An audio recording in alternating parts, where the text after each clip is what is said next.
School and a former SEC commissioner. Professor, good to have you here with us. What role, just from a big picture perspective, what role does the SEC and other regulators have in this market when Bitcoin, we can't even necessarily define it as a security, these initial coin offerings, not all of them purport to be ownership stakes in companies. So where does a regulator start? It's a great question, and the answer is really quite complicated. There are many financial instruments that are involved over here. Bob was just talking about the situation involving the futures on Bitcoin.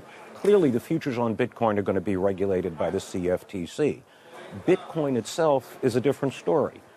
You've got Bitcoin, which in effect is trading on a peer-to-peer exchange. That, at a certain level, is beyond the regulatory reach of just about any regulatory agency in the world. On the other hand, you have these intermediaries that sit between investors in Bitcoin and the actual Bitcoin market itself, and that's an area that's still open to discussion in terms of whether Bitcoin will at one point be considered a security, will it just be considered a commodity, who is going to regulate it, and the other possibility is that different countries will take different approaches to the regulation of these intermediaries as well. Professor Grunfast, I wonder if the regulation piece of this is making sort of people out there think that it may be actually safer to buy Bitcoin or trade in it or do whatever they want with it because the regulators are coming in when, as Bob Pisani was just telling us, it's still very, very unclear as to what's even going to happen next week when you can suddenly trade futures. Yeah, from my perspective, we're still in the Wild West phase over here. And the technology is several steps ahead of where the regulatory infrastructure is. I'm not entirely persuaded that all of the regulators really understand everything that's happening in this market. We're about to embark on a very remarkable experiment beginning next week with the trading of the futures. There are many, many questions about how this trading is going to occur. Who's going to step into this market? Who's going to want to short it? Who's going to want to go long? Futures markets are naturally zero-sum processes.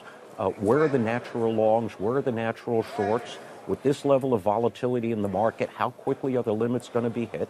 And as Mr. Pisani pointed out, there are questions with regard to financial stability of many of these clearing exchanges. And you've got many large financial institutions that don't want to have anything to do with Bitcoin. But now, as a practical matter, they're going to have Bitcoin exposure because of the introduction of these futures markets on Bitcoin.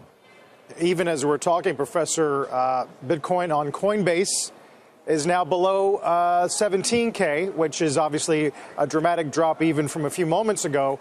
Do you think the exchanges that are introducing futures are doing it too soon? What's the rush? Well, everybody involved in these markets is involved for one reason, and it's not complicated. It's to make money. And we know as a practical matter, the way futures markets operate, there tends to be one dominant market for each underlying. And here we've got competition among the various futures markets to try to own the futures markets in Bitcoin. And you can therefore imagine various forms of races trying to become the dominant market. And different markets are willing to take different levels of risk in order to try to become the dominant market for Bitcoin futures. Now, when it comes to these initial coin offerings, obviously a lot of opportunists out there either creating their own kind of bespoke coins or just essentially trying to rebrand themselves as a blockchain or Bitcoin play. Is that an area that the SEC or other regulators should become more active in right now? Or is it just, hey, it's buyer beware, this is just like Beanie Babies? Well, number one, it's not just like Beanie Babies. Number two, let's remember what happened with Beanie Babies. A lot of people lost money over there. Number three, this is a more straightforward situation. A very, very large percentage of these initial coin offerings fall squarely within the traditional definition of what a security is. These coin offerings are not registered with the SEC. As a legal matter, they're required to be registered with the SEC.